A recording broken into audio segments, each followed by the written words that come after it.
Good morning students. I am Vettachelvi from Chemistry Simplified Tamil. இப்போ வந்து NEET 2026 முடிஞ்சிருச்சு. இதோடைய ஃபீட்பேக் என்ன சொல்கிறேன்னா, கொஸ்டின் பேப்பரை நான் பார்த்த பிறகு I am talking about only chemistry.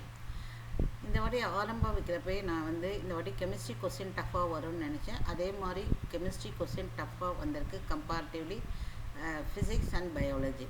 So இந்த வாட்டி எது வந்து சீட்டை டிசைட் பண்ணுறது அப்படின்னா கெமிஸ்ட்ரி சப்ஜெக்டை யார் நல்ல கான்ஃபிடெண்ட்டாக பண்ணியிருக்காங்களோ அவங்களுக்கு தான் வந்து சக்ஸஸ் ரேட் அதிகம்.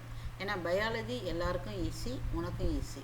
ஃபிசிக்ஸ் ஸ்ட்ரெயிட் ஃபார்முலா தான், ஒரே ஒரு கைனட்டிக் எனர்ஜி இந்த கிராஃப் பேஸ்டு கொஸ்டின் மட்டும்தான் கொஞ்சம் சேலஞ்சிங்காக இருந்தது. மற்றபடி ஸ்ட்ரெயிட் ஃபார்முலாங்கிறதால அது போன வாட்டியே எல்லோரும் வந்து ஃபிசிக்ஸ் கடினங்கிறதால இந்த வாட்டி நல்லா ப்ரிப்பேர் பண்ணியிருந்துருப்பாங்க. அதனால் டெஃபினட்டாக ஃபிசிக்ஸும் எல்லோரும் நல்லா பண்ணியிருந்திருப்பாங்க. ஸோ அவங்க வந்து உன்னுடைய காம்படிட்டர்ஸ் நீனும் நல்லா பண்ணியிருக்க, அவங்களும் பண்ணியிருக்க அப்படின்னா அதில் ஒன்றும் பெரிய மாற்றம் எடுத்துகிட்டு வராது. இப்போ கெமிஸ்ட்ரின்னு வரும்பொழுது பெரிய சடன் சேஞ்ச் என்ன அப்படின்னா, யூஸ்வலாக ஆர்கானிக்கில் ஒரு 18 கொஸ்டின் வரும், இன்ஆர்கானிக் 10-12, ஃபிசிக்கல் 10-12 அப்படியே மாறி இருக்குது.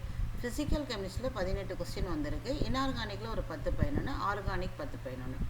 இந்த இதில் வந்து என்ன நான் அப்சர்வ் பண்ணுறேன் அப்படின்னா, கால்குலேட் த ஃபார்மல் சார்ஜஸ் அது என் மைண்டில் இருந்துகிட்டே இருந்தது. அது கரெக்டாக வந்திருக்கு. அதாவது என்சிஆர்டி புக்கில் தான் இருக்குது. அது ஆக்சுவலி நீட்டில் இது வரைக்கும் வந்தது கிடையாது, ஜேஇயில் தான் அந்த கொஸ்டின் வந்தது. இப்போ கால்குலேட் த ஃபார்மல் சார்ஜ் வந்துடுச்சு. ஸோ அதே மாதிரி composition on complete combustion of carbon dioxide plus carbon limiting reagent based mole, that is Avogadro hypothesis based கொஸ்டினும் வந்திருக்கு. ஸோ இப்போ என்னுடைய அட்வைஸ் என்ன அப்படின்னா, கெமிஸ்ட்ரி வந்து இப்போ 10th முடித்த ஸ்டூடெண்ட், தட் இஸ் 28 நீட்டுக்கும் 27 நீட்டுக்கும் ப்ரிப்பேர் பண்ணுற student, early bird catches the worm. அதாவது சீக்கிரமே உன் ப்ரிப்ரேஷனை ஸ்டார்ட் பண்ணிக்கோங்க.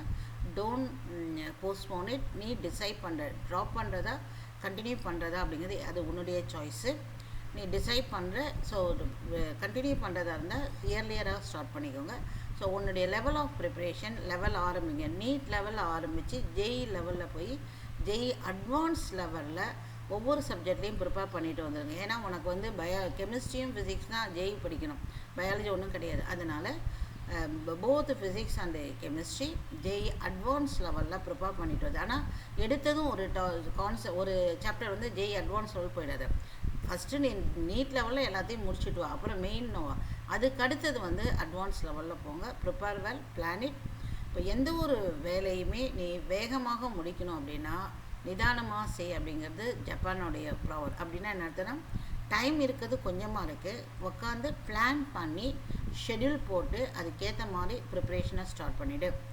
இப்போ வந்து +2 முடித்து ஒரு அகாடமிக் போய் தான் நீ நீட் எடுக்கணும்னு அவசியம் இல்லை. என்னுடைய ஸ்டூடெண்ட் இந்த வாட்டி 705 அவுட் ஆஃப் 720 ப்ரொஜெக்ட் பண்ணியிருக்கான். இன்னொருத்தன் 690 அவுட் ஆஃப் 720 +2 முடித்தவன் சிபிஎஸ்சி ஸ்டூடெண்ட்.